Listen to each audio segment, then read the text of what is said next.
नमस्कार शेतकरी मित्रांनो.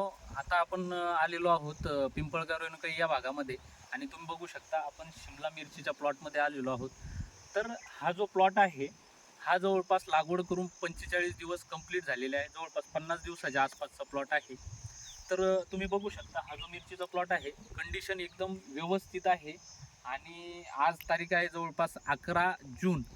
तर 11 जून जवळपास 50 दिवसाचा प्लॉट म्हणजे हा प्लॉट लागवड आहे जवळपास 1 मेच्या आसपासचा. 1 मेचे थोडासा अगोदरचा 25 एप्रिलच्या आसपासचा. तर 25 एप्रिलची ही लागवड आहे. आणि यामध्ये तुम्हाला एकदम प्लॉट कुठंही जास्त व्हायरससारखा दिसत नाही किंवा कुठेही तुम्हाला अति आखडलेला किंवा फिरलेला जास्त प्लॉट दिसत नाही. इथं एकदम फ्रेश प्लॉट आहे. तर तुम्ही बघू शकता. आणि याची जी आहे या प्लॉटची एक हाताळणी कंप्लीट झालेली आहे आणि याला एकदम व्यवस्थितरित्या माल लागलेला आहे. तर तुम्ही बघू शकता फुलं पण एकदम जोरात या ठिकाणी सेट झालेले आहे. तर या प्लॉटमध्ये ह्या प्लॉटला सुंदर राहण्यामागचं रहस्य काय? तर या प्लॉटमध्ये जे आपण फर्टिगेशन वापरलेलं आहे किंवा जे पण आपण खतं या प्लॉटला सोडलेले आहे तर ते वॉटर सोल्युबल खतं आपण या प्लॉटला अजूनपर्यंतही कुठलेही वॉटर सोल्युबल खतं आपण या प्लॉटला दिलेले नाही. तर या प्लॉटला सुरुवातीपासून काय ट्रीटमेंट झालेली आहे तर ती ट्रीटमेंट जर सांगायचं झालं तर सुरुवातीच्या अवस्थेमध्ये लागवड झाल्याच्या नंतर आपण या प्लॉटला दिलं होतं ट्रायकोडर्मा सुडोमोनस आणि त्याच्यासोबत मायकोरायझा. ट्रायकोडर्मा सुडोमोनस प्रति एकर 1 किलो 1 किलो आणि त्याच्यामध्ये मायकोरायझा 100 ग्रॅम प्रति एकर. तर अशा पद्धतीचा डोस आपण लागवड झाल्याच्या नंतर दुसऱ्या ते तिसऱ्या दिवशी आपण या प्लॉटला दिला होता.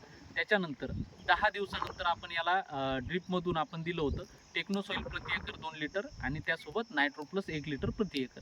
त्याच्यानंतर आपण 25व्या दिवशी या प्लॉटला आपण दिलं होतं टर्बो कॅल्शिओ प्लस 2 किलो प्रति एकर.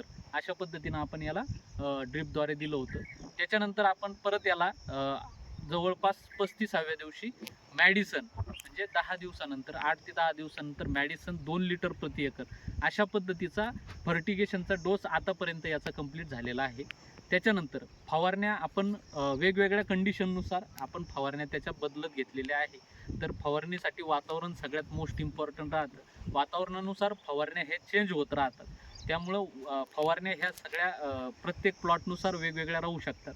आता बऱ्याचशा शेतकऱ्यांचं म्हणणं राहतं की आता हे झाड एकदम हे जे लाईन आहे तर ही एकदम झाड चांगले बनलेले आहे, लाईन पण व्यवस्थित आहे, याला मिरच्या पण चांगल्या लागलेल्या आहे. आणि तेच जर आपण शेजारी जर झाड बघितलं तर या ठिकाणी जास्त मोडतोड जास्त झालेली आहे,